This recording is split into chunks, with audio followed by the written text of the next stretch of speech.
சாலினி. பாரதி வித்யாவன் மத்திய இடைநிலை கல்வி பள்ளியில் 8ஆம் வகுப்பு படித்து வருகின்றேன். என்னை மிகவும் கவர்ந்த தலைப்பு விளையாட்டு கல்வி ஆகும். இந்த விளையாட்டு கல்வி பற்றி ஒரு சிறிய கவிதையை நான் இங்கு தொகுத்துள்ளேன்.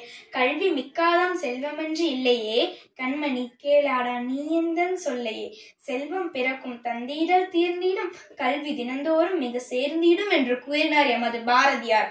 கல்வியின் முக்கியத்துவத்தை மிகவும் எளிதாக எடுத்து கூறியுள்ளார் எமது பாரதி. இன்றைய உலகில் ஏட்டுக்கல்வி என்பது புத்தகத்தை படித்து எழுதுவதாகும். அதுபோல விளையாட்டு கல்வியின் மூலம் ஒவ்வொரு கேள்வியும் ஒவ்வொரு பாடத்தையும் மிகவும் எளிதாக கற்றுக்கொள்ள முடிகிறது. அது மட்டுமின்றி புத்தகத்தில் இருப்பதை தவிர வேறு சில பொது அறிவினையும் கற்றுக்கொள்ள முடிகிறது இந்த விளையாட்டு கல்வியின் மூலம். இதைத்தான் திருவள்ளுவர் கூறுகிறார். தொற்றனை தூறும் மணற்கேணி மாந்தர்க்கு கற்றனை தூறும் அறிவு என்றார் திருவள்ளுவர். இதனால் ஒரு கேள்வியை மிகவும் எளிதாக கற்றுக்கொள்ள முடிகிறது. அது மட்டுமின்றி இன்றைய உள்ள தொடக்கப்பள்ளியில் இந்த விளையாட்டு கல்வி அறிமுகப்படுத்தியுள்ளனர்.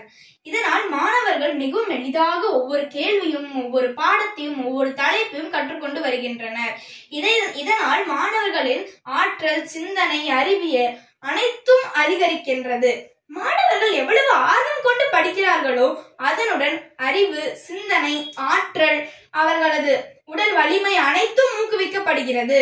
இந்த விளையாட்டு கல்வியின் இன்னொரு பெயர் மாண்டிசோரி செயல்பாடு என்று அழைக்கப்படும்.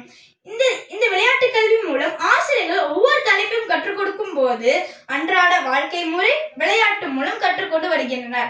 இதனால் மாணவர்கள் அனைத்தையும் மிகவும் எளிதாக கற்றுக்கொள்கின்றனர். மாணவர்கள் திறனை அதிகரிக்கும் விதமாக தினந்தோறும் செயல்பாடு நடத்தி வருகின்றனர். இதனால் மாணவர்கள் பள்ளிக்கு வர மிகவும் விருப்பமும் படுகின்றனர். இதைதான் நான் இங்கு கூறுகிறேன்.